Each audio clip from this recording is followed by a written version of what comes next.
If you have high cholesterol, you've probably heard of psyllium husk as the go-to fiber. But is it really the best option? In this video, I'll explain how psyllium lowers cholesterol, why it's unique among different fiber sources, and I'll compare it to other cholesterol-lowering fibers and show you how to include them in your daily routines. Hi, I'm Chung, an accredited nutritionist with a master's in nutritional sciences, here to share with you practical and science-backed nutrition to help you lower your cholesterol and improve your heart health.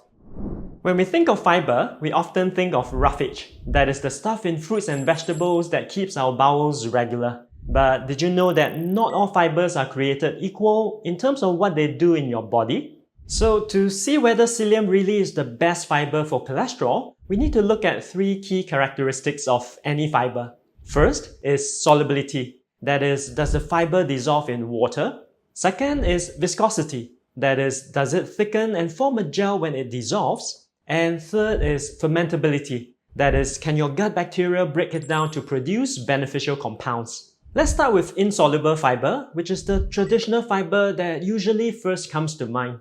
Insoluble fiber includes the cellulose that is found in higher amounts in vegetables and the skin of fruits. This type of fiber does not dissolve in water and remains as solid particles that travel relatively unchanged through the digestive system. The job of insoluble fiber is mainly mechanical, that is, it bulks up your stool and stimulates the gut lining to keep things moving.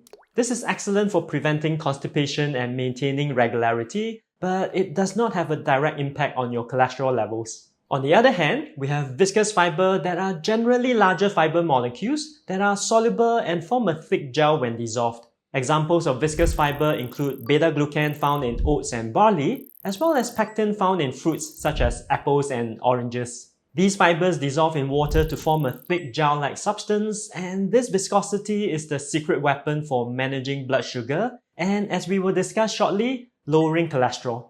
Finally, there is fermentable fibers, such as larger soluble fibers like beta-glucan and pectin, but also smaller soluble and non-viscous fiber, such as oligosaccharides in foods like legumes, onion, and garlic. All fiber by definition cannot be digested by humans, but fermentable fibers can be metabolized by our gut bacteria. When bacteria ferment these fibers, they produce beneficial short-chain fatty acids. These short-chain fatty acids are amazing compounds that are linked to many beneficial health outcomes, including protecting our gut lining and reducing chronic inflammation throughout the body. So, where does psyllium husk fit into this picture? Before I go into that, if you are enjoying this video so far, help me hit the like, share and subscribe buttons and turn on the notifications. You could also check out this other video where I explain how plant sterols could also help to lower your cholesterol. If you've ever mixed psyllium into water, you've seen why it works to lower cholesterol. That is, it turns into a thick gel. This unique property comes from the fact that psyllium husk is the outer skin of the psyllium seed and could contain up to 90% fiber. This fiber is known as a rhabinoxylin, which is an extremely soluble and viscous fiber that gives it its gel-forming property. How does it then work to lower cholesterol? When you consume psyllium, it forms a thick gel in your intestines that binds to bile acids and cholesterol and helps to excrete them from your system. This then signals to the liver to use cholesterol from the bloodstream to make new bile acids, which lowers the circulating cholesterol. This effect is well documented in human research, such as in this meta-analysis of 28 randomized controlled trials, which showed that compared to controls, consumption of a median dose of 10.2 grams of psyllium lowered LDL cholesterol by an average of 12.8 milligrams per deciliter.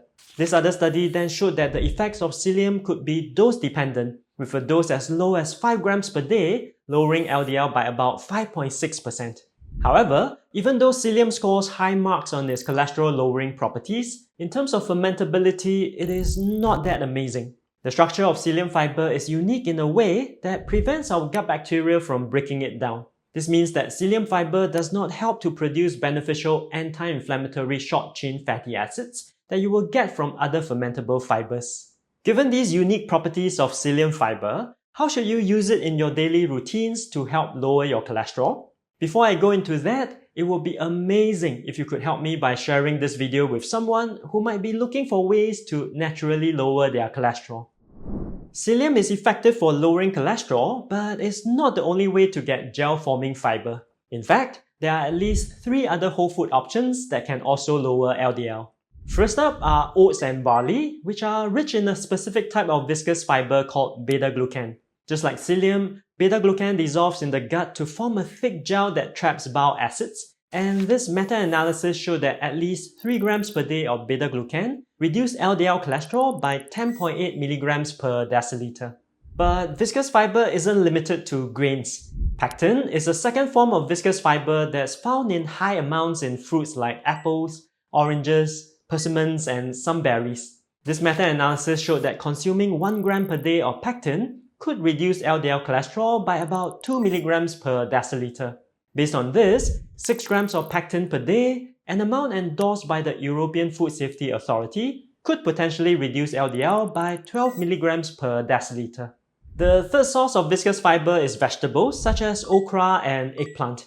If you've ever cooked with these two vegetables, you might have noticed the slimy texture after cutting or cooking them. This slime is actually another form of pectin that works in the exact same way as the pectin from fruits.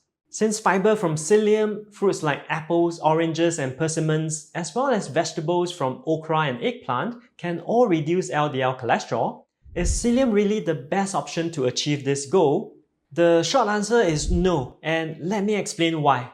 Psyllium may be the most convenient option in getting a shot of viscous fiber, but besides that, psyllium provides little of other nutrients. On the other hand, the other foods not only supply the fiber in question, but are also good sources of various vitamins and minerals. In addition, fruits such as apples, oranges, and persimmons are especially high in various flavonoids and other antioxidants, including quercetin, asparagine, and the humble but important vitamin C. If you're interested in doing a deep dive into the heart health benefits of vitamin C, you could check out this video that I'll link to in the description as well. In addition, unlike psyllium fiber, beta-glucan and pectin are fermentable by our gut bacteria.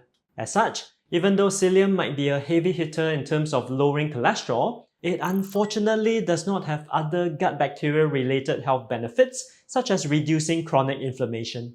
So, how should you apply all of this in your daily routines? All of these foods are recommended as sources of viscous fiber, one of the pillars of the portfolio diet, which is a way of eating that's scientifically proven to lower cholesterol levels by up to 30%. The portfolio diet recommends 20 grams of viscous fiber per day to lower your cholesterol by between 5 to 10%. Using this framework, try to obtain most of your viscous fiber from whole foods and then think of psyllium as a supplement to help you achieve that daily goal.